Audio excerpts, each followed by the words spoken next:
हिलाली साहब, मीडिएशन की बातें भी आ रही हैं। आज हमने देखा कि सदर मुमलिकत आरिफ अलवी और इसाक डार की मुलाकात हुई है, जिसके बाद फवाद चौधरी ने एक ट्वीट किया था जिसमें उनका ये कहना था कि वो ये वाज़े करना चाह रहे थे कि सदर मुमलिकत जो भी कदम उठाएंगे उसे इमरान खान की मुकम्मल हिमायत हासिल होगी।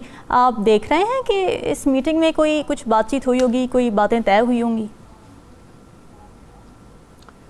मैं जानना चाहता हूं कि एक ही बात है ना जो तय होना है, और वो है इलेक्शंस कब होंगे। इसलिए दूसरे जो बातें हैं वो मिरेक्युलसली तय हो गए हैं या तय होने की उनका कोई डिमांड नहीं है। मिसाल के तौर पे कौन बनेगा आर्मी चीफ? अब इमरान खान साहब ने कहा है मेरा अभी कुछ दिलचस्पी नहीं है, किसकी मर्जी है बना दे। अलवी साहब ने कहा है मैं तो समरी बना के जो समरी में आएगा मेरे पास उसका अकॉर्डिंग टू द कॉन्स्टिट्यूशन मैं नाम मान जाऊंगा। तो यार अगर आर्मी चीफ की कंट्रोवर्सी सेटल हो गई है तो अब क्या रह गया है? अब रह गया है, मेरा मतलब है अब तो सिर्फ एक चीज की कंट्रोवर्सी है, वो है नया इलेक्शन। मगर नया इलेक्शन, उसके पहले नया चीफ, नया सेटअप, नया एस्टैब्लिशमेंट की टीम, फिर नया इलेक्शन। भाई ये जो है ये उसी वक्त डिसाइड होगा ना जब नया इलेक्शन का डेट फिक्स होगा और नई टीम आएगी। मैं नहीं समझ सकता इस वक्त क्या हो रहा है। इस वक्त अगर वो नया चीफ का भी अपॉइंटमेंट खत्म हो गया है, how is going to be made, वो अग्री हो गया है सो टू स्पीक, तो अब रह क्या गया है इस एक्सेप्ट के भाई इलेक्शन डेट फिक्स करो और नया टीम आओ और ये नए टीम के साथ पॉलिटिकल पार्टीज इंगेज करके आगे बढ़े। मेरा तो ख्याल ये है, पता नहीं और ये साहब आपको क्या लगता है कि इस बात देखिए इमरान साहब ने बड़ी सही बात किया। देखिए जब कोई नया चीफ आएगा ना तो एक बहुत बड़ा सेटअप चेंज होता है। अच्छा, मतलब दोनों आईज जो हैं उनके हेड चेंज होते हैं। एक रूटीन है, वो करेगा अपनी मर्जी के लेके आएगा। अब वो एक आई का हेड जो होता है वो वैसे तो प्राइम मिनिस्टर के अंडर होता है, लेकिन हिलारी साहब जानते हैं को कितना प्राइम मिनिस्टर के अंडर होता है, सबको पता है। ठीक, तो वो खुद अपनी मर्जी का लेके आएगा।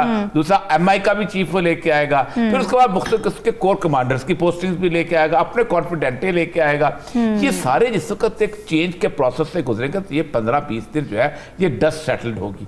फिर पता चलेगा कि उनकी अपनी क्या सूरत हाल है, वो कैसे आगे बढ़ना चाहते हैं। यही सब वो मुर्ख हवा देख के फिर बाकी जो है मुर्ख बादमा वाली सूरत हाल चलती है कि अब कैसे चलना है, कौन चलना है, किस तरह चलना है, अपने और ये पाकिस्तान की हकीकत है। और पाकिस्तान की हकीकत यही है कि वो अपने तौर पे अपनी इंक्लिनेशन भी शो करते हैं। अब वो इंक्लिनेशन से वक्त गुजर चुका हुआ है। यही वजह है कि अब अगर आज आर्मी चीज देखिए, आज क्या तारीख है, 18 है ना जी, 18 11 दिन रह गए हैं पीछे। अब ये 11 दिन कौम को सूली पे लटकाया हुआ है। ओ भाई 6-6 महीने पहले रिटायरमेंट के नोटिफिकेशन हो जाया करते हैं आप लोगों के, ठीक है। उसके बाद उससे पहले हो जाता था कि आप अब एक बंदे का रिटायरमेंट का नोटिफिकेशन होना है, दूसरे बंदे ने आना है, अब रिटायरमेंट का नोटिफिकेशन करो याद।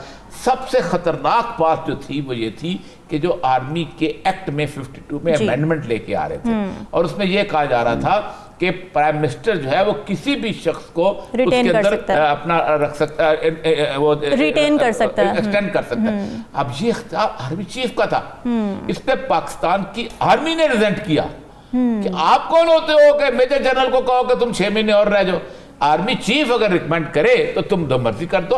तो मेरा ख्याल यह है कि वो खिचड़ी जो है उसका उबाल बहुत बड़ा है। ये 10-11 दिन के अंदर या तो हंडिया फट जाएगी और कुछ ना कुछ निकलेगा, या उसके अंदर शू करके जैसे गैस निकलती है ना वो निकलेगी और कुछ भी नहीं होगा। ठीक है, हिलाली साहब आप क्या कहेंगे? आर्मी एक्ट में जो अमेंडमेंट की बात चल रही थी, इस हवाले से आप समझते हैं कि पेशरफ्त हम देखेंगे जल्दी? नहीं, मैंने तो ट्वीट किया है कि मैं नामुमकिन सी बात है कि 1952 के आर्मी एक्ट को एक दिन बैठ के इस तरीके से आप यकीन कर सकते हैं कि मेजर को आप रख सकते हैं सर्विस में। माने द प्राइम मिनिस्टर मेजर को कह सकता है नहीं तुम्हारे को चीफ निकाला है, नो स्टे ऑन।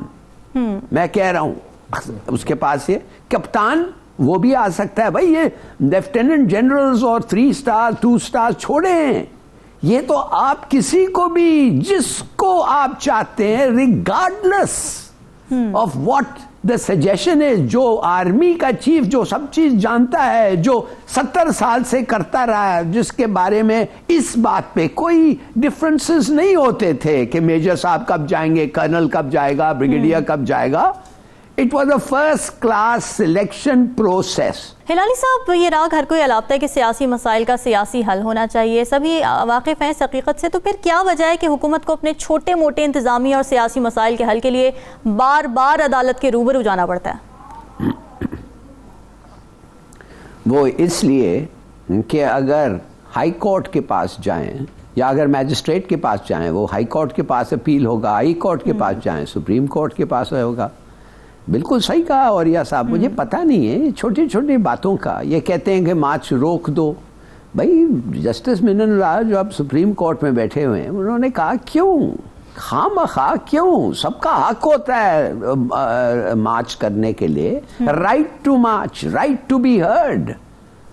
और बिल्कुल सही है, इसका मतलब ये नहीं है कि आप सड़कों को बंद कर सकते हैं या ट्रैफिक को डिस्टर्ब कर सकते हैं बहुत, मगर सुप्रीम कोर्ट आके दखल नहीं देगा और नहीं रोकेगा, इसलिए उनका ये कानूनी हक है।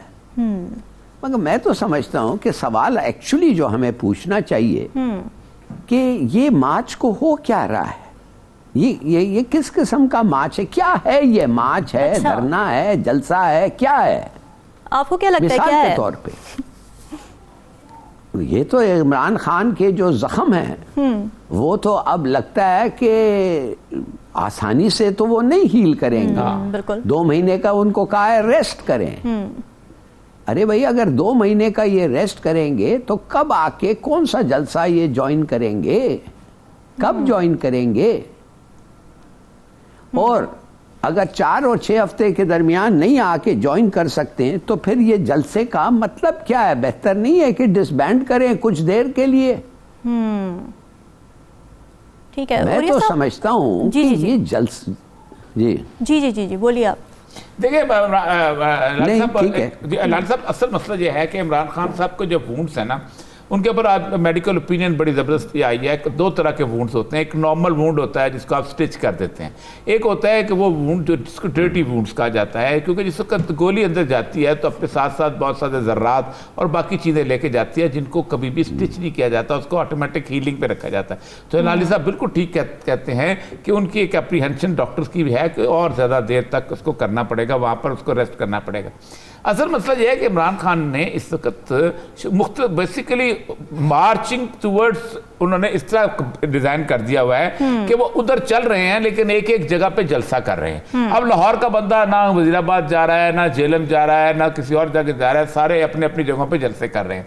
इसी तरह वो जो KPK से चल रहे हैं वो भी अपनी अपनी जगह बन्नू पे जलसा कर रहे हैं। उसके बाद ये एक दिन जब वो उसने वहाँ जाना होगा इस्लामाबाद तो उस दिन कहेगा कि आप सारे के सारे आ जाओ।